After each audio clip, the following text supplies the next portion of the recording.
Hey guys, Kakarot197 again. This time with a slightly too late question of the week, so let's get right into it. Today we have 3 questions. I will have timestamps just like last time right here. So question number 1, all about the jacket. Question number 2, how did mobile suit pilots go to the toilet inside of their mobile suit?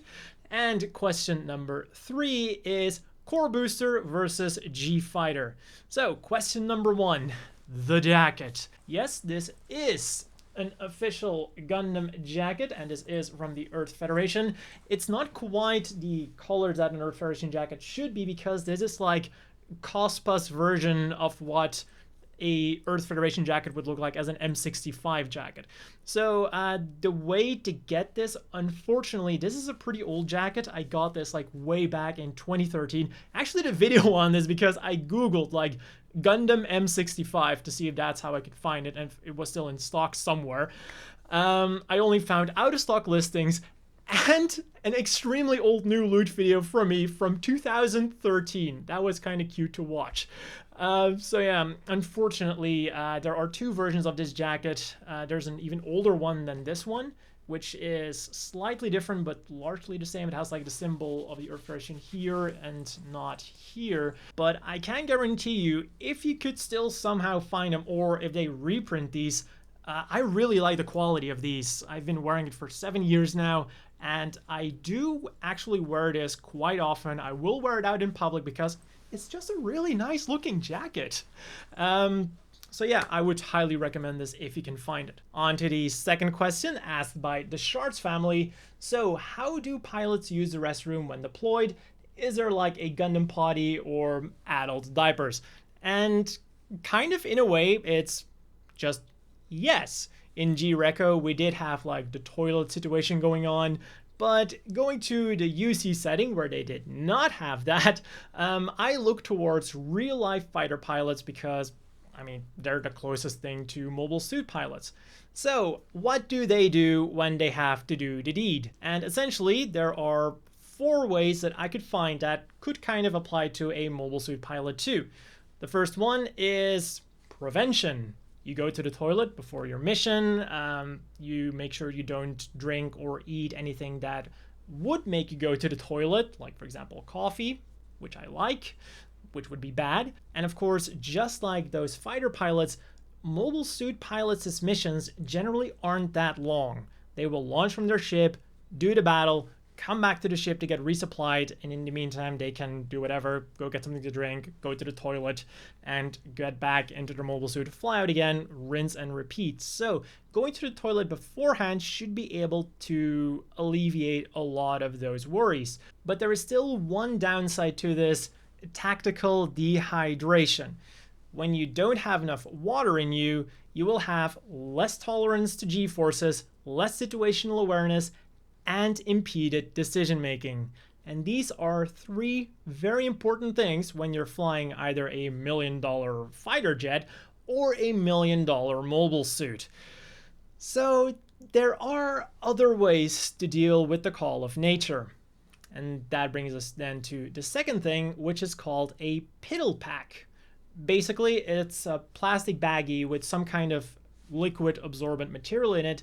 Then there's a tube, and then there's a gender-specific attachment that goes you know where.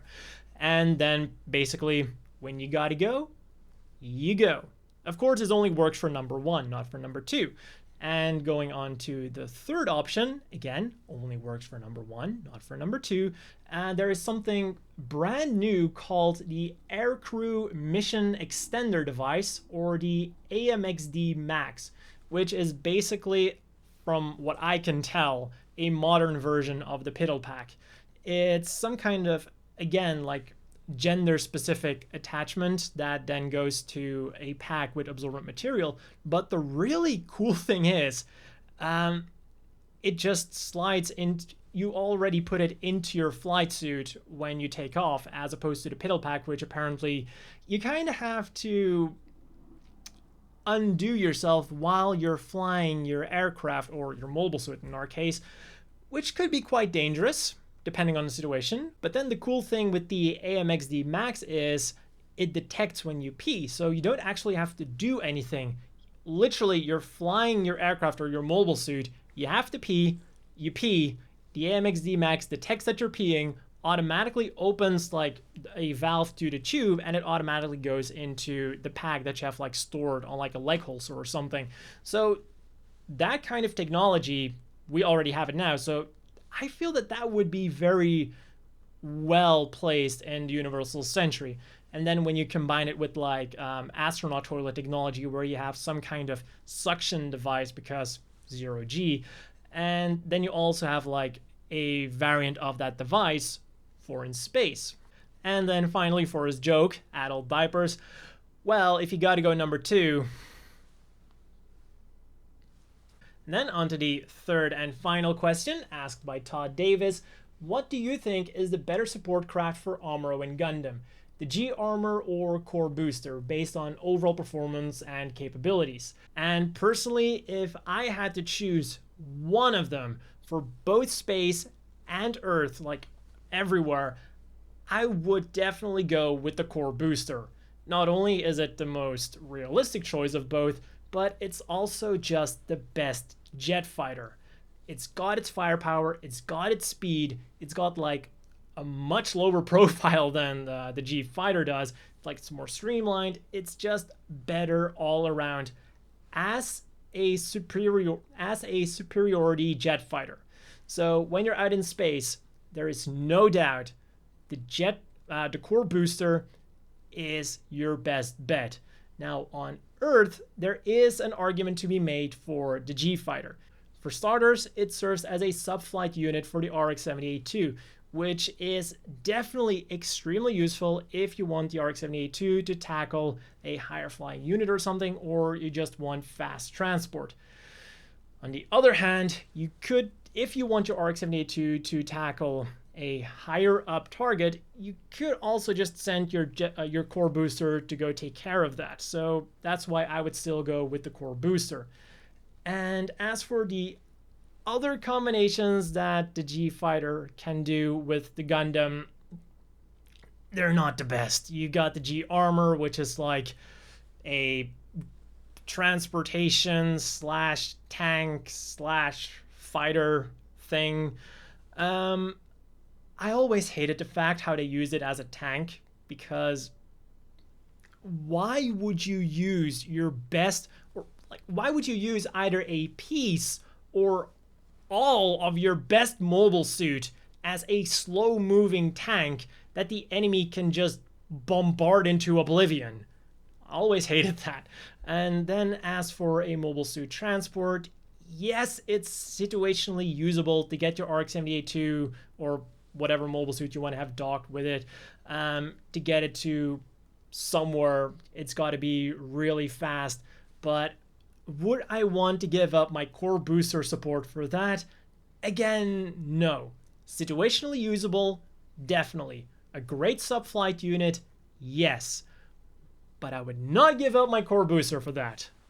So I guess the answer really boils down to the GFighter definitely has its situational uses, but in the grand scheme of things, if you have to choose one, I would go for the Core Booster. And that's all for this week's Question of the Week. Although I guess I should really say that's all for last week's Question of the Week.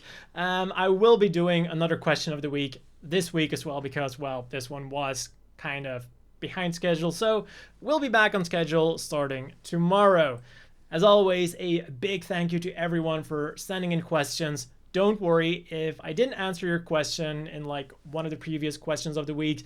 I've been compiling all of the questions in like a document on my computer, so I will try to get to all of the questions eventually.